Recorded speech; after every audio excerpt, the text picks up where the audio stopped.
What's up, Homegrown Filmmakers? I'm Annie, and this is Lizzy. We're sisters, and today we're talking about costumes.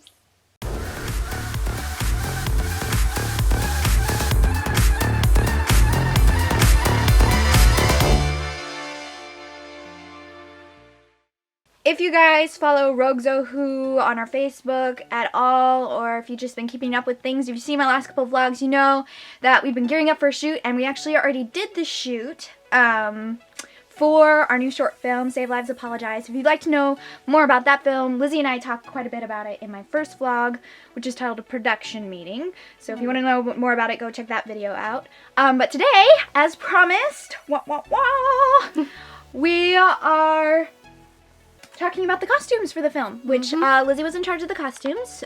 She found and sorted and even created a couple of the costumes. So before we get way into the costumes for Save Lives, I guess I just want to say, Lizzy, do you have any tips for a beginning costumer, advice, how you can start, or really what costuming is? I feel like costuming can seem really intimidating. Yeah. Advice for the costumers: always talk to the director. Always, always understand what their vision is. Think about the tone you're going for. For this one, we were going for a certain type of colors. Think about the characters and how they could be shown through their costumes and bits of their costumes. You see fantasy films, or you think epic hero or something. I noticed that their clothes look like a costume. That's something that you should think about when you're costuming, is would your character actually wear something like this, and do they have everything that they would wear? So what you're saying is it's not complicated. No. You just have to actually think through things. Yeah, and don't take half measures. If you're gonna make a costume, fully commit to it, and then that really pays off. Cool. Well, let's start talking about these costumes. So for Save Lives, Apologize, we wanted this really quirky kind of feel to the whole film, so we chose to set the main part of the film in the 70s. So we were going for a style a lot like Super 8 or Moonrise Kingdom. So we just had to compile a bunch of costumes that looked like they were from the 70s, all in kid sizes. For the main part of the film, we had 2 main leads. Then we had 4 more, they were bullies, so they were more featured extras, and then besides them we had about 18 other extras. The main leads needed to have 3 costumes because we were gonna do scenes that were on 3 different days, and then we did almost everyone had a costume change, so we needed a lot. We knew right off that we couldn't provide everything. That would be way over our budget. We decided that if you're an extra and you get cast, you bring a base costume, just a plain t-shirt and some jeans and some shoes, and then we would provide coats, jackets, accessories like glasses, scarves. I don't think we had very much jewelry on that day, but we just had a bunch of stuff in case somebody's costume didn't work out. We had 3 people that were looking for costumes. There was me, and we had a couple people down here with me, and then our mentor Stacy was looking for costumes. Another costumer up north, the customer for 841 Films, Tiana, was also looking for costumes. Quick shout out to Tiana, the Phantom costumer. You guys should go check out her channel. She does amazing costume work. Also shout out to 841 Films, which is Tiana's production company. They are all homeschoolers. They are filmmakers, so it's a really cool collaboration being able to have them be a part of Save Lives, Apologize. We just went shopping at their stores and just pulled stuff off of racks and then went from there. Finding shoes. Finding lots of shoes. Lots of interesting shit.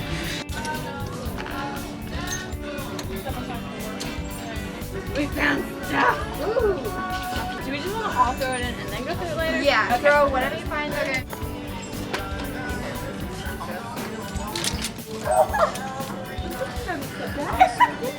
Oh my gosh, yeah. See this? President's Day. I think we put this in with a belt and some brown leggings or some red leggings.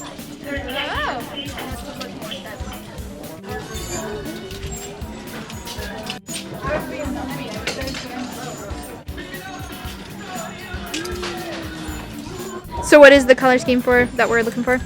Well, kind of carroty orange like this, brown like that, maybe darker. Lots of this blue stripes. We have lots of red. Not quite so much pink. And Green. denim. Oh yeah. Lots of good denim. Yeah. And lots of like really disgusting burnt orange. Holy stuff. Yeah, like ponchos with fringe. Okay, yes. All right, can you explain to me what we're doing here? We're sorting. Like, we just kind of like went browsing and just like took whatever looks good. So now we have a full cart and an empty cart, and then we're gonna sort to the ones like that we just like really Yeah, so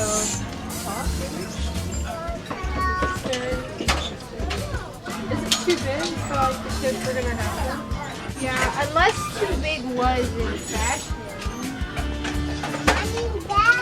Yeah. Why don't you start with, if you're uncertain about it, it goes in the no pile. Okay. If you, That is the no pile. Oh, that's great. It I goes, vote yes. I vote yes. Sure. This is a yes. Yes. I vote no. Okay. I say yes. Okay. I say yes. Okay. The only clever. Oh yeah. That we're going I would put that on the maybe pile though. Yes. Let's put it in the yes pile. We're gonna have to go through the yes pile again for budget, so. Say yes. And so far, this is what we want. we have decimated the pile Fair nay. to this. It doesn't Okay. look much decimated, does it? And yes. Did you find let's- any specifically in Forest? These No. are 9. Those are 9.5.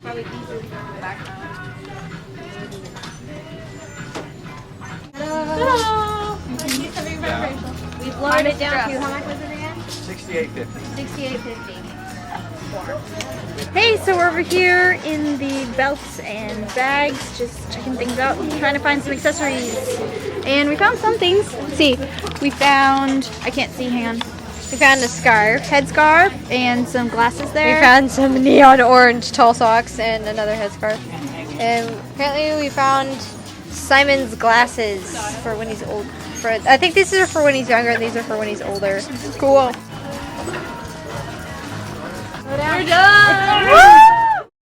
The main problem we were having with costuming was finding pants. You need jeans that aren't skinny jeans and that, you know, it'd be like super awesome if they were flared at the bottom to go in with the 70s vibe. They're pretty hard to find.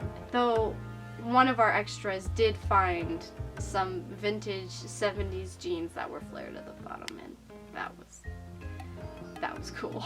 For our main lead, Brad, the actor who played him is actually Tiana's younger brother. I just said, you know, hey Tiana, can you handle Daniel's pants? And so what she did is she found some jeans that fit him and that were kind of a little bit longer, and then she took some more denim material and added it into the seams so that they were flared. The film is actually split into kind of two pieces, and one is the 70s part and the other is the style we were going for is like old black and white sci-fi, you know, like from the 20s with the evil mustache twirling villains. For that one, the costuming was going to be harder-ish because you can't just like go to the thrift store and find a costume like that. I actually do some concept art. So in our scene we have like our villain, and then we have like our main hero, and we were basing it off of like Captain Proton from Star Trek Voyager. Commando Cody is a big one. Commando Cody, and then this was kind of more based off of like Dr. Horrible a little bit. Like we were going for mad scientist. So for our hero, we found a nice leather jacket. Mm-hmm. And for him, we had to make a jetpack. And I will be doing a vlog about how Philip made the jetpack and the ray gun and all the other amazing cool stuff for that. So keep an eye out for that vlog. And sorry, back to costuming. So costuming for our hero was fairly easy, but the other one was the mad scientist. We had several ideas about how to make it. Like we talked about maybe finding a lab coat and then altering it. Annie really liked the idea of the double-breasted. So we talked about like buying a chef top shirt. You know, they're already double-breasted, they have a collar, and then they only come down to about your waist. So we talked about getting a chef shirt and then just adding like a back to it. But I don't know, that means there'd be like a funky seam. It wouldn't look as good, so we decided to make it completely from scratch. Like make our own pattern. I was nervous about making my own, like making a pattern from scratch, and our actor Jacob, he is in Oregon, so like I didn't have direct access to him, so that means I'd have to guess on all the measurements. Looking online, we found a pattern for a Dr. Horrible coat, which is basically the same as this. I was looking at it and I was pretty confident that I could just alter the pattern. I made a mock-up with the pattern just to relieve my own fears about if it would actually work or not. Then I altered my mock-up into what we were wanting.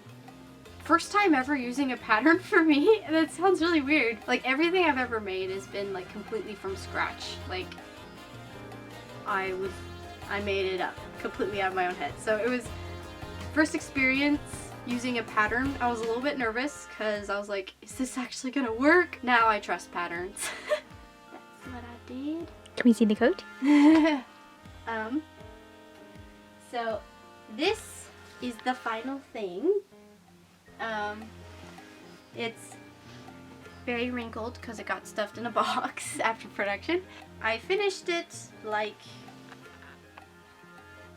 3 days before production, I think, or around there. It felt really weird. I thought I might be like hurrying to finish it before production, but then I was like, oh, I'm done. It was an experience hemming, like hemming right here, because it's like this like weird curved hem. So that was an experience. When we were first talking about completely making it from scratch, I was like, oh yeah, I could probably make my own pattern. But the only thing I was like really worried about was the color. And thankfully the pattern told me how to do the color, so it turned out okay. Like when I finished the coat, Max was modeling it, and I was realizing that it might be a little bit too big around. Like it fit in the shoulders, but it wasn't as tailored as I wanted right here.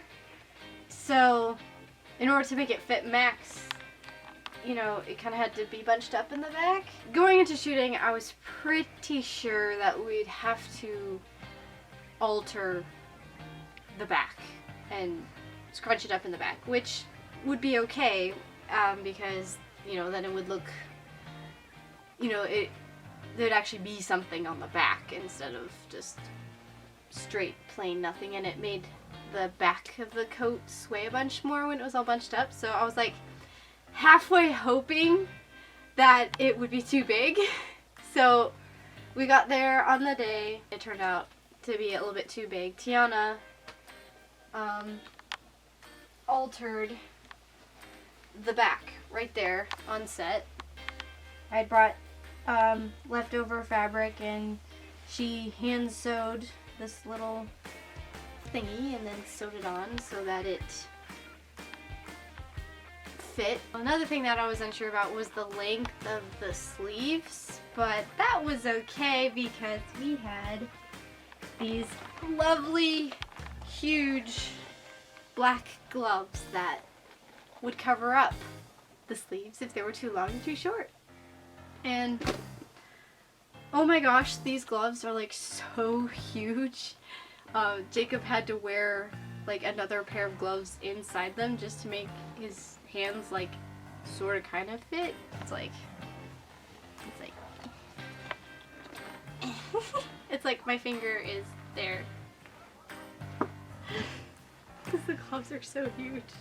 It was really cool to see the final costumes come together, and they fit mostly, and Jacob and Curtis looked awesome, and Rachel did really cool makeup and did their hair just right. It was like, just being there on set, I was like, this is my favorite part of the film, just because of how everything pulled together, and it so fit within the look we were going for. I think everybody that day had a really fun day. I'm pretty happy about how everything turned out. For being mostly guesstimated, everything turned out okay. Well, I hope you guys have enjoyed this vlog chatting with me and Lizzy. We are part of Rogue Zohu Productions, a production company in Washington State made up completely of homeschoolers. We have our channel here. We're on Facebook, Rogue Zohu Productions. We have a website, roguezohu.com. You can check out our films and what we've been doing. And you can also follow me on Twitter and Instagram. I'm at Annie Filmmaker, the Homegrown Filmmaker. If you guys have enjoyed this vlog, you can hit like, you can hit subscribe. I have new vlogs coming out a couple times a week, Mondays and Thursdays. So I hope to see you again. Thanks so much for watching.